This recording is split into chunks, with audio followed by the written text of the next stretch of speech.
This episode is brought to you by Cisco Educational Premium. The atom is the basic building block of matter around us. Your body, your clothing, your chair, your bed, even the device you're watching this video on is made of atoms. The idea of the atom is basically the reason why chemistry exists. The periodic table of elements is basically built on atoms. Ever since the idea of the existence of atoms was put forward by the philosopher Democritus, who said that the universe is made of atoms and the void in which they exist. This idea was since given a solid grounding by scientists, particularly chemists and physicists, proving its existence by scientific method. Today, there is solid evidence that atoms exist, and when we say that atoms exist, we really do know what we are talking about. An atom is most efficient as a dense and compact nucleus encircled by rapidly moving orbiting electrons. This concept naturally raises the question, how do electrons sustain their motion around the nucleus without slowing down? This question became a major concern in the early 20th century and led to the development of quantum mechanics itself. During this time, physicists were making strides in understanding atoms and recognized that each atom contained a positively charged nucleus with a considerable mass surrounded by tiny negatively charged electrons. Armed with this general understanding, they sought to construct a more detailed model. Initially, scientists drew inspiration from the solar system with a dense nucleus, the sun orbited by smaller particles, the planets. However, this model posed two significant issues. First, charged particles that accelerate must emit electromagnetic radiation by observations and at least by Maxwell's equations. Since electrons are charged and accelerate during their orbits, they should emit radiation which will cause them to lose energy and quickly spiral inward into the nucleus. However, atoms are known to exist far much longer than a picosecond, making this model incorrect. Secondly, atoms were observed to emit radiation at specific frequency, unlike the continuous emission expected from an electron following the solar system model. Niels Bohr, a renowned Danish physicist, was the first to propose a solution to these problems. In 1913, he suggested that electrons in an atom do not just occupy just any orbit but confined to specific distances from the nucleus. He also proposed that there was a minimum distance an electron could reach beyond which it could not move any closer to the nucleus. Bohr's ideas were not just mere speculations. They were built on the work of German physicist Max Planck, who had proposed the quantization of radiation emission a little over a decade. According to Planck, objects could only absorb or emit radiation in discrete chunks, not in any arbitrary value. These discrete chunks were characterized by constant value known as Planck's constant, which had units akin to angular momentum. Bohr adopted this concept and applied it to electrons orbiting a nucleus. He asserted that the smallest possible orbit of an electron will have an angular momentum equivalent to 1 Planck constant. High orbits would have integer multiples of the Planck's constant, such as twice or 3 times its value, but never fractions like half or 2 and 3. The full comprehension of why electrons possessed specific orbits and well-defined energy levels required the more complete development of quantum mechanics. Electrons, like other matter particles, exhibit both particle and wave behavior. While we might envision an electron as a tiny planet orbiting the nucleus, we can usually visualize it as a wave enveloping a nucleus. Waves confined within a limited space must adhere to specific rules. They cannot have arbitrary wavelengths. Instead, they must consist of standing waves that fit precisely within the space. This analogs to playing a musical instrument. When you fix the ends of a guitar string, only specific wavelengths produce distinct notes. Similarly, the electron wave circling a nucleus must fit the available space, and the nearest orbit is determined by fast standing wave of that electron. Future advances in quantum mechanics would continue refining this model, but the fundamental point remains unchanged. An electron cannot approach the nucleus any closer due to its inherent quantum mechanical constraints, which prevent it from occupying smaller space. However, an entirely different approach to understand this situation do not rely on quantum mechanics at all. Instead, it considers the various energies involved. An electron in orbit around the nucleus experiences electrical attraction towards the nucleus, constantly being pulled closer. At the same time, it possesses kinetic energy trying to propel it away from the nucleus. For a stable atom, these two forces are in equilibrium. In fact, the total energy of an electron in orbit, which combines its potential and kinetic energies, is negative. Consequently, adding energy to the atom is necessary to remove an electron. This concept parallels the behavior of planets orbiting the Sun. To remove the planet from the solar system, energy must be added to the system. One way to envision this scenario is to picture an electron falling inwards towards the nucleus due to the attractive electric charge. However, because of the principle of quantum mechanics, the electron can never reach the nucleus, becoming perpetually in a stable orbit. Nevertheless, this situation is permissible according to physics because the total energy of the system is negative, signifying its stability and binding components together to form a long-lasting atom. Everything around us is composed of atoms. All the matter in the observable universe is estimated to be more than 10 quadrillion quintillion. This number is 1 followed by 78 zeros. Atoms are tiny particles consisting of electrons, protons and neutrons, which are in turn made up of quarks. The origin of these particles that make up atoms can be traced to the Big Bang. The Big Bang theory explains the beginning of the universe, where an immense amount of energy condensed, leading to the formation of atoms. There are more technical details than this, which we are going to look at them. To understand the scientific perspective of the Big Bang, we need to examine the events of the early universe. Unfortunately, we do not have a definitive understanding of precisely when the universe started, or if it indeed started at all.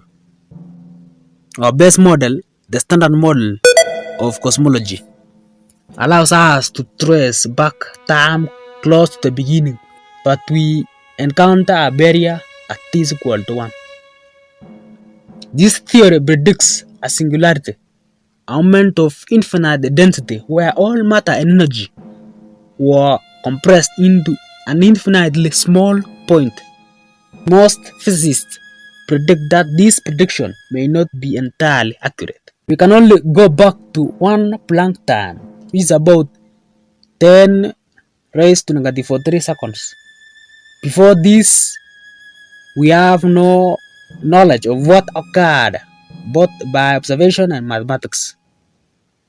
So while we get very close to the beginning, it is not precisely at t is equal to 1. Understanding the events of this incredibly small time scale requires a quantum theory of gravity, where gravity, which explains the behavior of large objects, meets quantum mechanics, which governs the behavior of particles at tiny scales. The epoch of the universe, known as the Planck epoch, occurred at 10 raised to negative 43 seconds. During this time, it is believed that all the fundamental forces, including electromagnetism, the weak force, and the strong force, were unified as one grand unified force at this point. However, it is important to note that this isn't exactly t is equal to 1, as we want to avoid the singularity. The state of the universe at this epoch and what happened before it remain unknown. The earliest time we can theorize about is the period of inflation, which occurred from about 10 raised to negative 36 seconds to about 10 raised to negative 33 seconds after the Big Bang.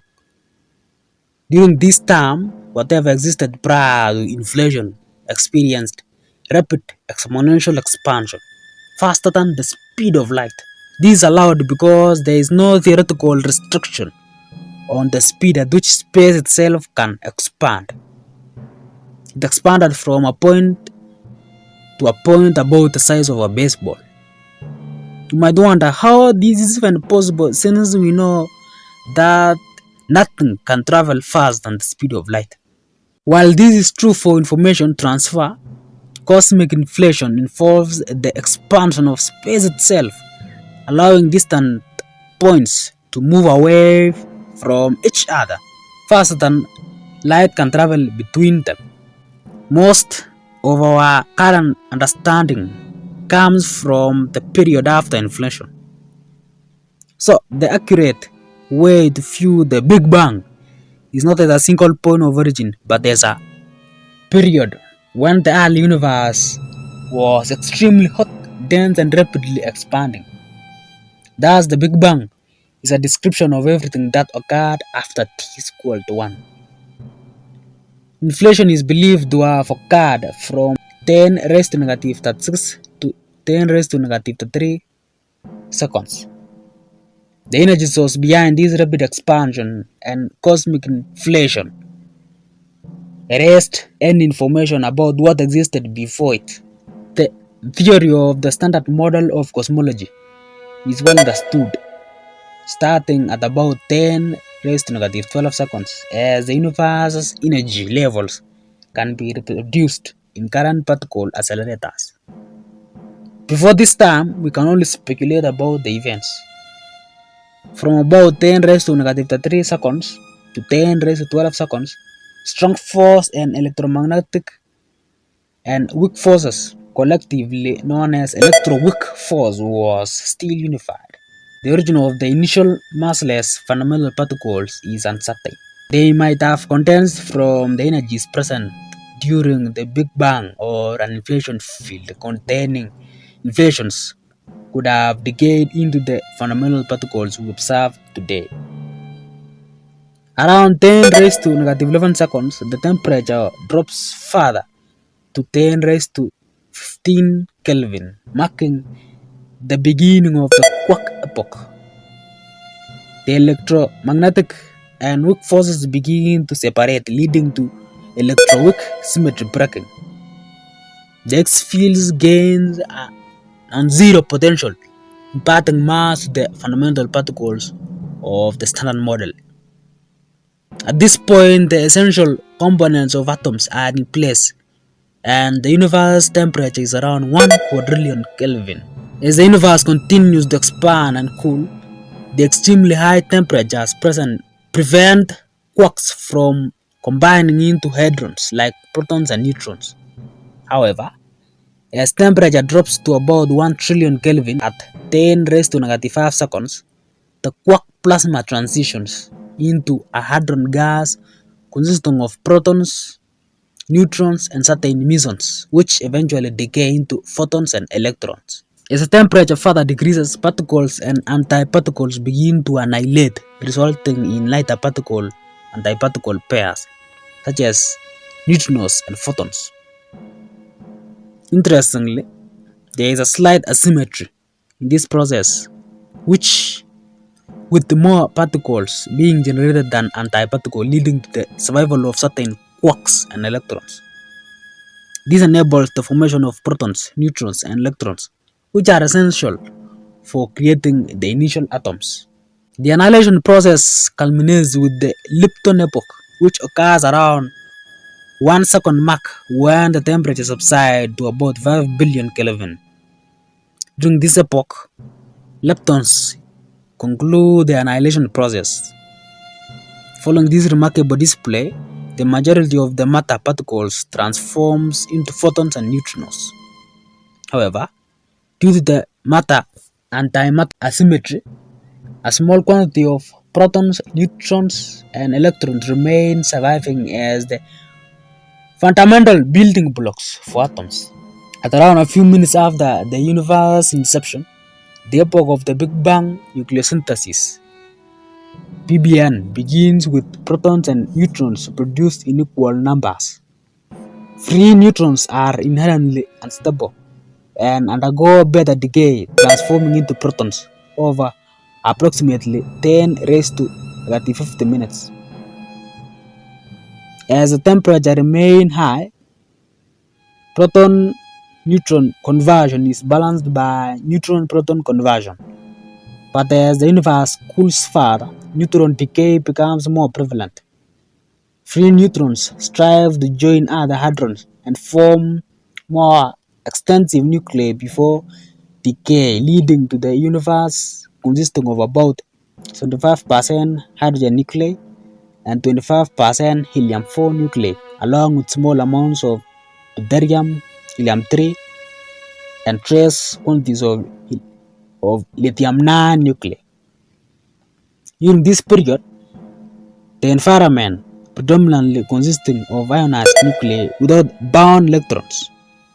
The formation of neutral atoms requires electrons to attach to positively charged nucleons to achieve charge balance.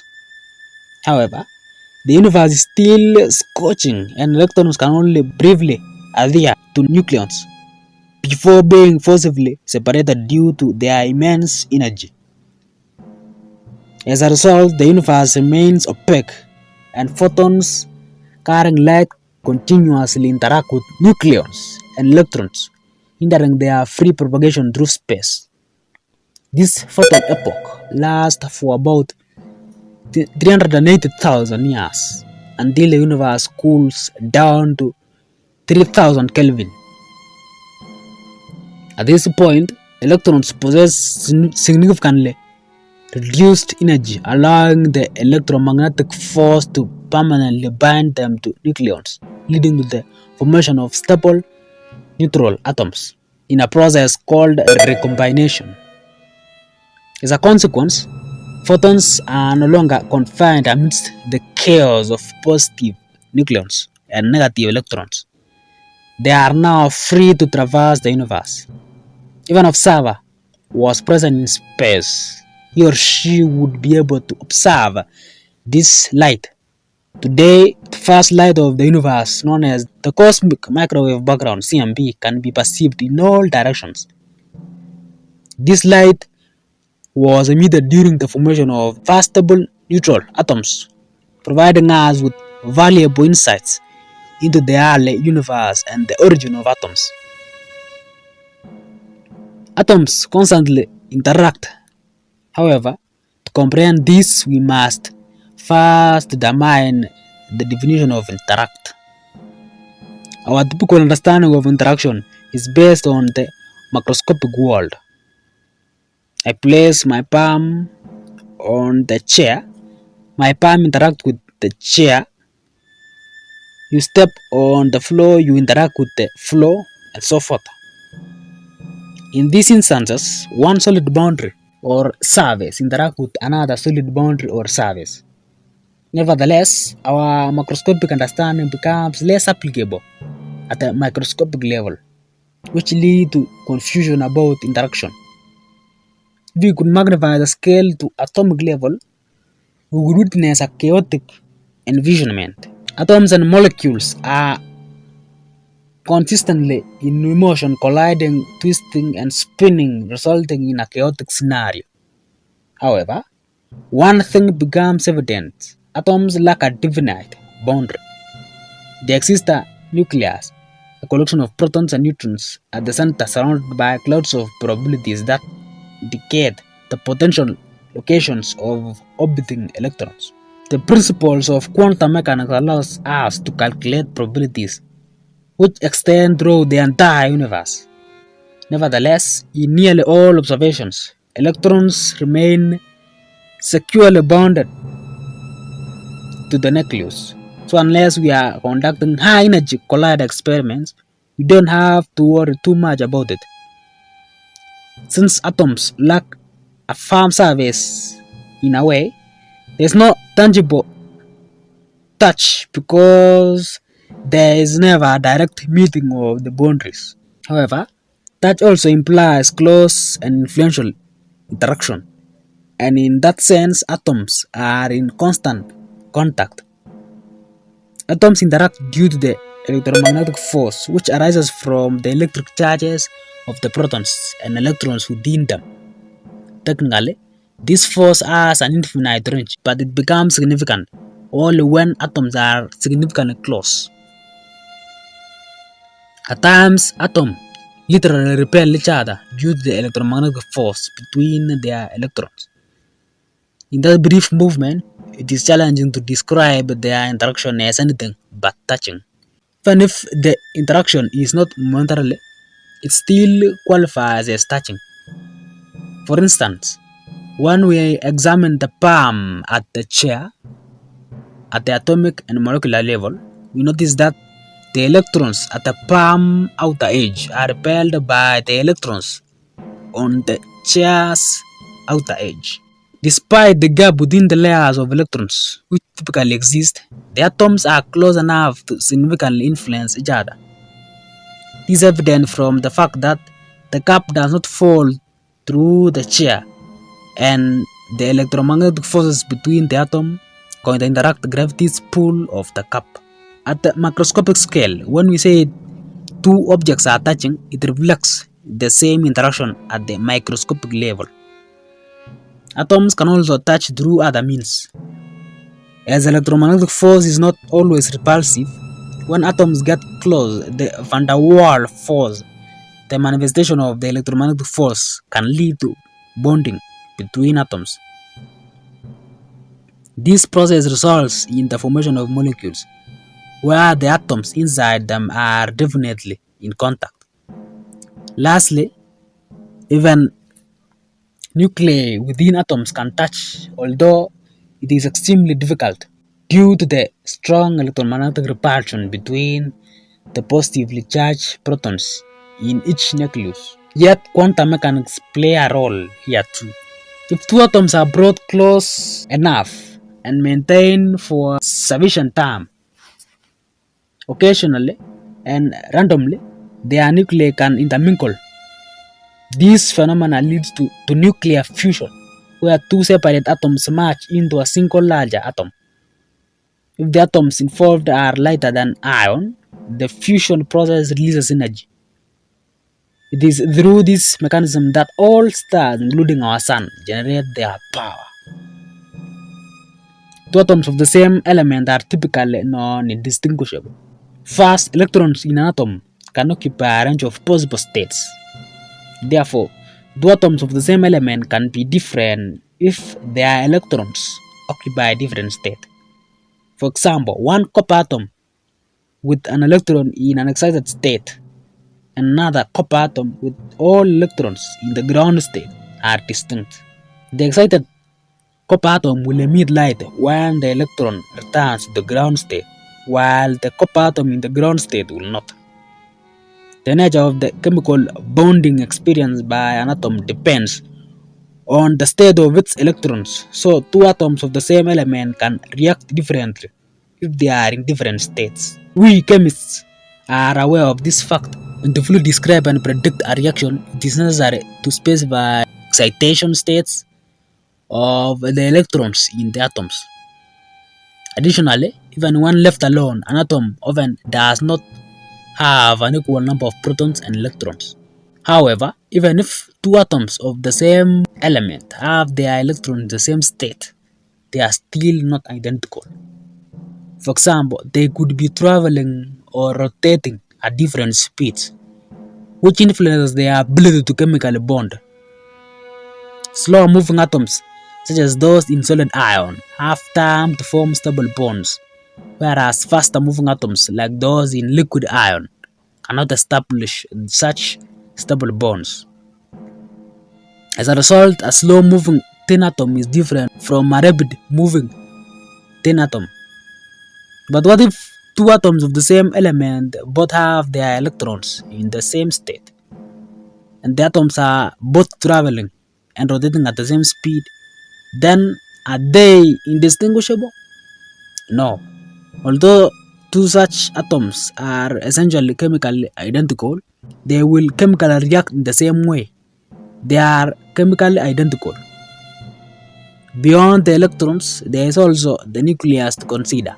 An atom's nucleus contains tightly bonded neutrons and protons. The same chemical element can have different number of neutrons and still be the same element. These atoms with different number of neutrons are referred to as isotopes. While a particular isotope involved does not impact an atom's chemical reactions, it does determine how an atom behaves in nuclear reactions. Radioactive decay, the most common nuclear reaction on Earth, varies among different isotopes. Some isotopes decay rapidly into other elements and emit radiation, while others do not. For carbon dating, the fact that carbon-12 is not the same as carbon-14 atom is crucial to the dating process. Simply counting the number of carbon atoms in a sample will not provide information about the sample's age. Instead, you have to count the number of different isotopes of carbon. But what if two atoms are of the same element, have electrons in the same state, and traveling and rotating at the same speed, and have the same number of neutrons? Then are they indistinguishable? No, just like electrons, the neutrons and protons in the nucleus can exist in the various excited states. Additionally, the nucleus as a whole can rotate and vibrate at different speeds. And even if all else is identical, two gold atoms can have their nuclei at different excited states and behaves differently in nuclear reactions. In summary, achieving two atoms of the same element to be perfectly identical is exceedingly difficult. In fact, such an accomplishment will be a Nobel Prize worthy. Nevertheless, it is important to note that atoms do not possess individual identities beyond what has been mentioned here. If two carbon atoms are in the exact same molecular, atomic, electronic, and nuclear state, then those two carbon atoms are identical regardless of their origin or past history. Everything has color. Since almost everything have color, atoms as the fundamental building blocks of reality should also have color. Or does it? When you aggregate numerous atoms together, you obtain the screen that you are constantly observing, which indeed has color. So, does it imply that each individual atom has its own color as well? If so, is it the nucleus or electrons that are painted? And if so, what color? The color we perceive are a creation of the human brain. They don't actually exist outside our visual perception. So then, what precisely is color? To understand this, we need to comprehend the nature of light. Light consists of photons, which are particles. However, This behavior is only evident when observed. Otherwise, they tend to act as electromagnetic waves. This phenomenon is known as the wave-particle duality concept. And yes, it is peculiar. These waves possess specific frequencies, and depending on their frequencies, they are classified to 7 primary wavelength sections, ranging from radio waves with wavelengths the size of Earth to gamma rays the size of atoms. The human eye can only perceive only a small section of the visible light, while everything else becomes invisible. And come to think of it, why are we only sensitive to visible light? Why this particular region is significant? It's because the first eyes evolved while organisms inhabited underwater environments. This portion of light is transparent in water. Infrared and ultraviolet light, however, renders water somewhat opaque. If the first organisms evolved in sulfur lakes orbiting a neutron star, their eyes might see something like X-rays.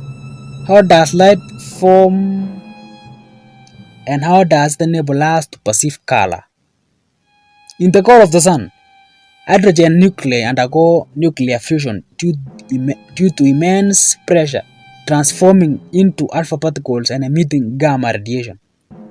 This radiation ricochets around the sun, colliding with other hydrogen atoms over thousands of years, losing energy in the process, and ultimately emerges as visible or ultraviolet light. It then reaches Earth. Light can either be absorbed or reflected depending on the material it encounters. This is determined by the nature of material. For example, a blue piece of cloth appears blue because it reflects the blue wavelength of light while absorbing all other wavelengths. Thus, it is every color but blue, since blue is reflected and not absorbed. This is why black materials heat up significantly in the sun. They absorb all light and reflect very little. On the other hand, the opposite is true for white. All of this is referred to as bulk absorption and reflection.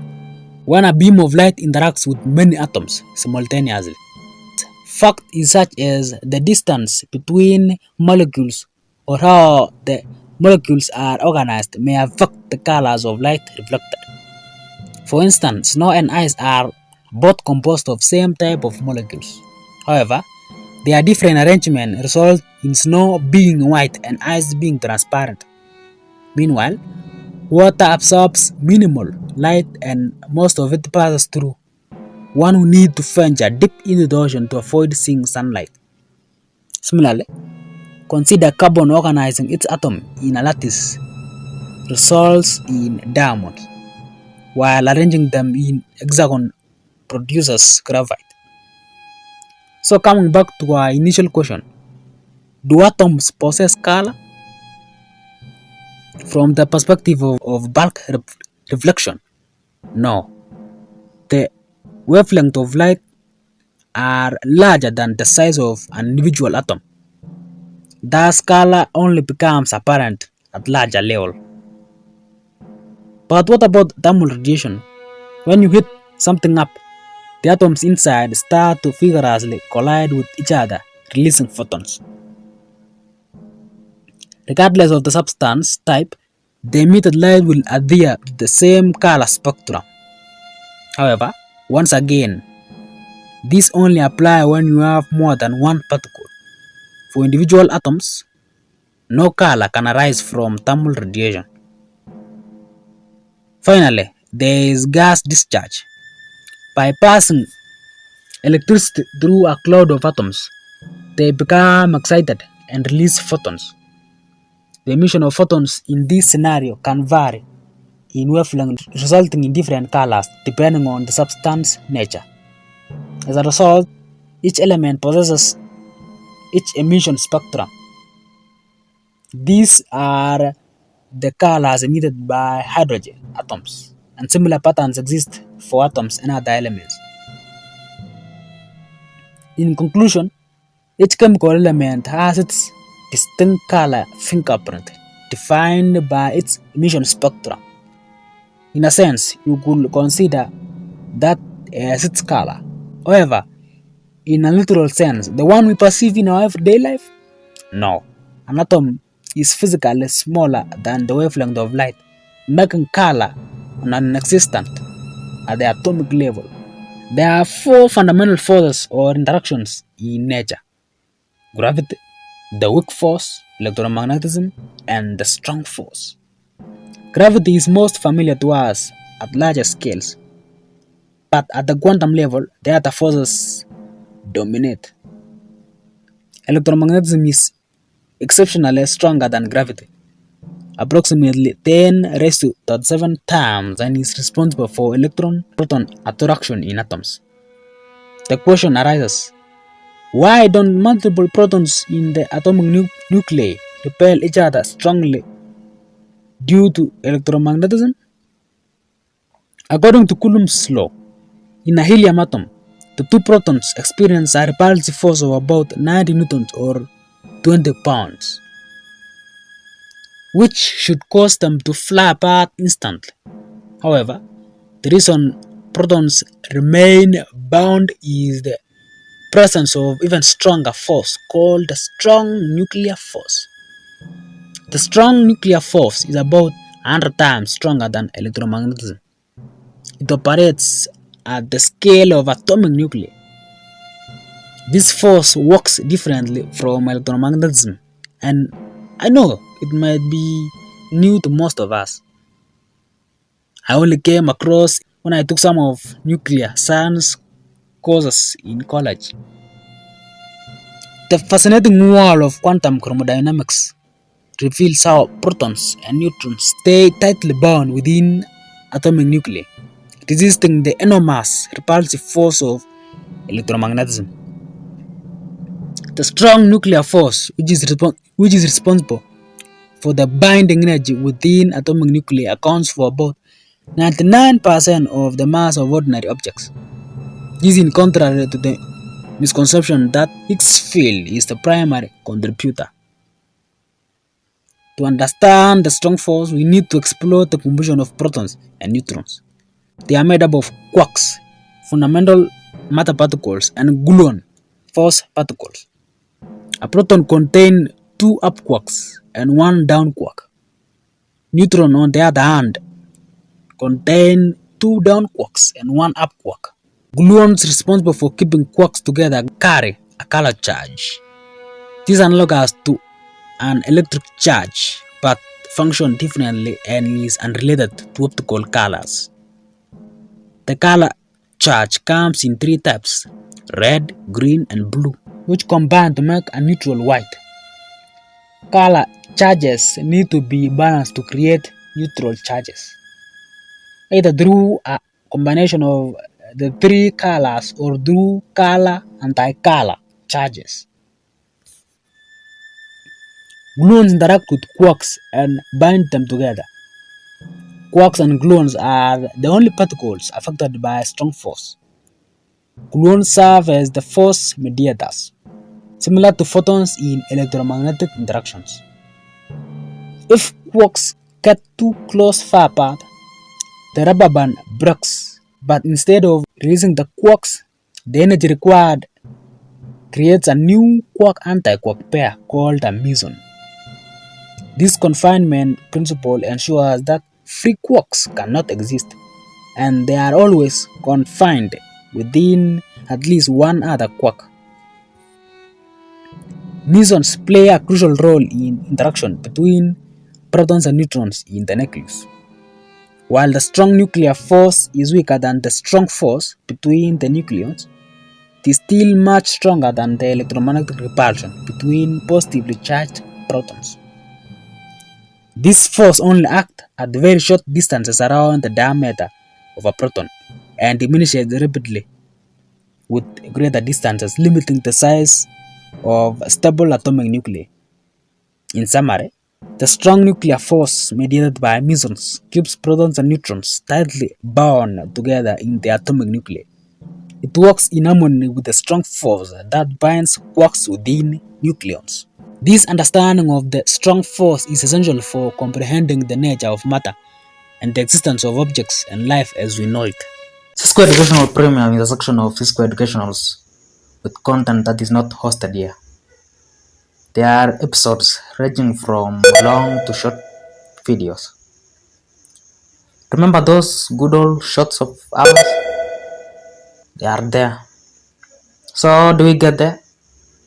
Use the link on screen or in the description or in the pinned comment below. Enjoy yourself. And I will see you in the next episode of Cisco Educationals.